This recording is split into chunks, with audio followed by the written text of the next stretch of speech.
Bang, terkait dengan adanya perkara yang mana kita dengar informasi Abang juga menangani perkara di Sampit ya, terkait dengan perkara gugatan kepada PT BSK ya. Nah, sampai sejauh mana ini, Bang? Terima kasih untuk perkara perdata yang saat ini sedang berjalan pada Pengadilan Negeri Sampit dengan nomor perkara 34 atas nama para penggugat Supianto dan kawan-kawan yang dalam hal ini menggugat PT BSK. Nah, wajar saja saya rasa tuntutan dari masyarakat yang merasa lahan mereka diserobot atau diambil atau diklaim secara tidak wajar lah. Karena merasa masyarakat sini adalah orang yang berdomisili di wilayah sekitar perkebunan dan dia memang sudah bertempat tinggal sejak awal gitu, memang dia bisa membuktikan bahwa orang tuanya yang menguasai lahan dan menggarap lahan serta mengelola tanam tumbuh di atas lahan tersebut. Nah, tentunya mereka sangat wajar untuk mempertahankan hak tersebut. Nah, maka beberapa kali sidang perdata ini diputus secara perstek, pernah juga diputus secara perstek karena tidak dihadiri oleh ahli waris daripada penggugat ini. Nah, perstek, dan ini digugat oleh para penggugat ini, Supianto dan kawan-kawan. Kenapa mereka majukan digugat? Karena pada saat diputus perstek itu, para pihak yang ditarik sebagai tergugat oleh pihak PT BSK itu error in persona.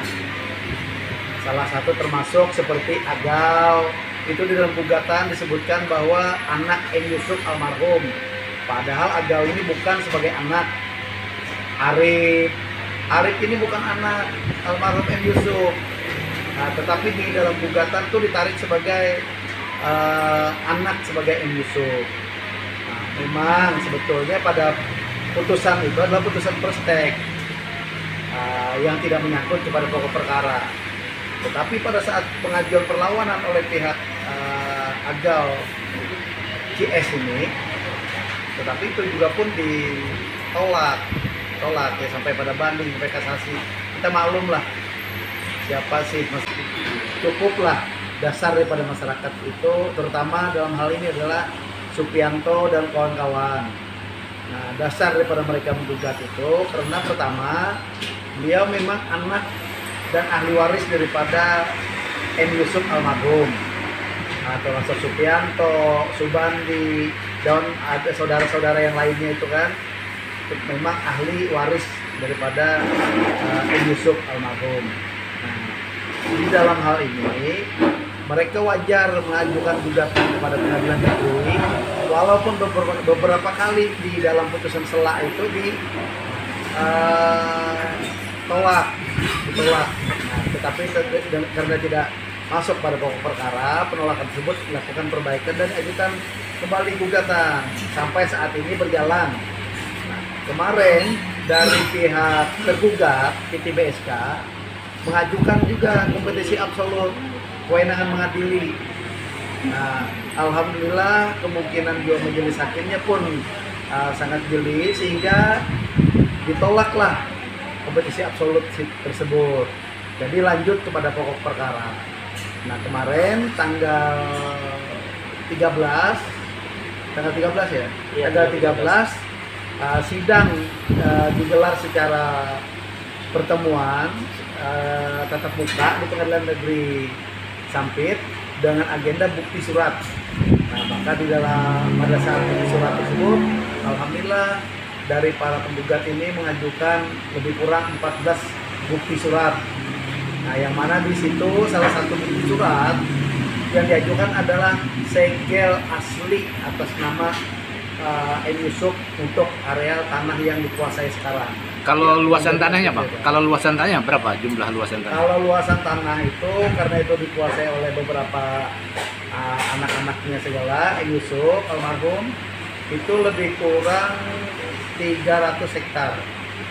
Nah, dan unik unik sekali ini perkara yang objek sengketa yang sekarang menjadi 300 hektar ini memang surat asli segelnya itu masih ada di tangan dari ahli warisnya M. Yusuf.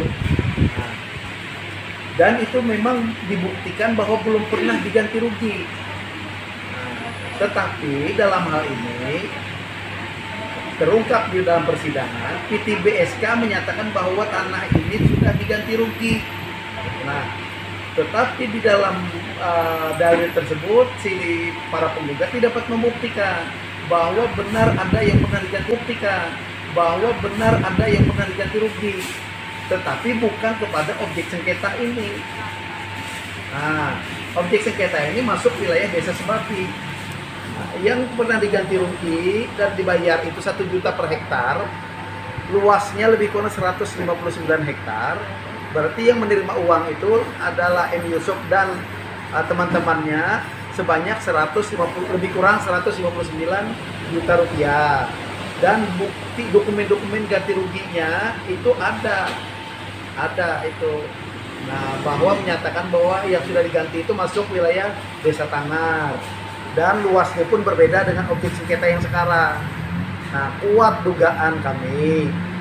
Maka kenapa sih para penggugat ini memang keras mau menggugat? Karena mereka memang tidak pernah menerima ganti rugi untuk yang sekarang menjadi objek sengketa. Nah, yang pernah memang dijual oleh almarhum itu adalah yang masuk sebelah kanan, masuk Desa Tangar. Sedangkan yang masuk wilayah Desa Sebabi tidak pernah dijual ataupun dibebaskan ataupun diganti rugi oleh pihak BSK kepada M. Yusuf ataupun kepada ahli warisnya. Bang, kalau kita melihat sekilas balik, ini kan sudah pembuktian surat ya, proses persidangan sudah jalan. Namun pada intinya perusahaan itu sejak kapan dia membuka lahan tersebut, Bang? Nah, kalau untuk membuka dari awal kita tidak mengikuti, kita tidak tahu. Nah, yang kita tahu justru masyarakat yang berada di situ di wilayah tempat tinggal itu pasti lebih awal daripada perusahaan membuka lahan tersebut. Itu saja yang kita bisa buktikan. Kalau terkait perusahaan membuka lahan kita tidak tahu karena mereka mendapatkan ujuk-ujuk langsung membuka lahan. Mereka harus mengurus izin dulu. Nah, sekarang kapan mereka mulai mengurus izin? Kapan izin untuk pembukaan lahan itu diterbitkan? Sedangkan berdasarkan telaahan dari pernah kita menghadirkan ahli dari Dinas Kehutanan bahwa di areal tersebut masuk di dalam kawasan hutan, termasuk dalam wilayah kawasan hutan. Maksudnya hutan produksi atau hutan konservasi atau hutan apa, Bang? Kalau untuk secara spesifiknya apakah itu masuk dalam kawasan hutan produksi yang dapat dikonversi, apakah itu hutan lindung, apakah itu hutan produksi, itu kita perlu telaahan yang lebih detail daripada dinas terkait. Nah, berdasarkan informasi yang kami dapat, karena ada dari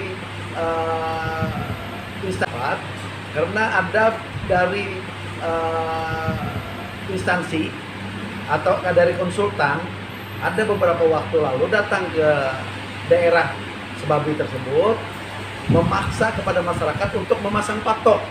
Begitu ditanya patok ini untuk apa?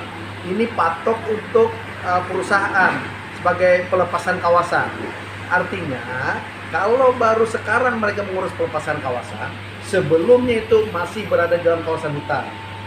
Pertanyaannya, apa boleh pemerintah daerah mengeluarkan izin yang berada dalam kawasan hutan? Apa boleh membuka kawasan hutan tanpa izin dari kementerian, tanpa ada pelepasan kawasan hutan? Jadi pertanyaan-pertanyaan ini yang memang perlu digali lebih lanjut. Maka untuk itu kita perlu peran serta dari teman-teman wartawan ataupun LSM ataupun dalam hal ini instansi terkait untuk ikut menggali kebenaran yang untuk yang ada di wilayah kita ini. Jangan sampai ini menjadi sesuatu yang masalah yang tidak terselesaikan. Bang, kalau kita berbicara ini gugatannya siapa aja yang menjadi turut tergugatnya, Bang? Dalam hal ini di perkara 34 ya, 34 PDT titik G 2021 PN SPT, para pihak, terutama para pihak sebagai penggugat itu Supianto beserta ahli waris yang lainnya, yang dalam hal ini menggugat kepada PT BSK, yang juga sebagai turut tergugat adalah Badan Pertanahan Kabupaten Kota Waringin Timur dan pemerintah daerah Kabupaten Kota Waringin Timur. Nah, maka kenapa mereka ditarik? Agar bisa mengkelirkan permasalahan ini, bisa memberikan solusi. Karena pada saat itu kan ada mediasi, siapa tahu bisa dimediasi, bisa diselesaikan secara kekeluargaan. Tapi kan ini kan sudah tahapan, sudah pemeriksaan pemeriksaan, artinya dokumen-dokumen asli yang di saat di persidangan. Berarti awal mediasi gagal gitu, Bang? Sebenarnya sih untuk mediasi, walaupun perkara itu sudah berjalan sampai pada tahap pemeriksaan saksi atau tahapan yang lainnya, selagi belum ada putusan dari pengadilan, kalaupun di antara para pihak ini bisa berdamai, itu alangkah lebih baiknya ketimbang berperkara dan berjalan tahapan yang lainnya. Selagi belum ada putusan dari pengadilan, kalaupun di antara para pihak ini bisa berdamai, itu alangkah lebih baiknya ketimbang berperkara dan berjalan seperti perkara yang ada sekarang ini. Jadi upaya untuk perdamaian walaupun dalam persidangan sudah tahap sampai ke pemeriksaan dokumen, masih bisa upaya untuk bisa damai gitu? Masih bisa untuk dilakukan perdamaian. Okay. Apalagi ini pihak daripada perusahaan ini kan proaktif juga nih. Di samping itu juga pun dari pihaknya para penggugat ini pun aktif. Nah, dalam hal ini artinya kan apa ada sesuatu yang memberatkan. Nah, maka kami mengharapkan juga kalau memang bisa ini dimediasi, diselesaikan secara baik, hak-hak daripada masyarakat kita bagaimana biar bisa terakomodir kepentingannya ataupun hak-hak yang mereka dapatkan. Saya rasa tidak sesuatu hal yang sulit untuk bisa didamaikan. Oke, Bang. Demikian wawancara kami kepada salah satu penasihat hukum penggugat, yang mana perkara ini berjalan di persidangan Pengadilan Negeri Sampit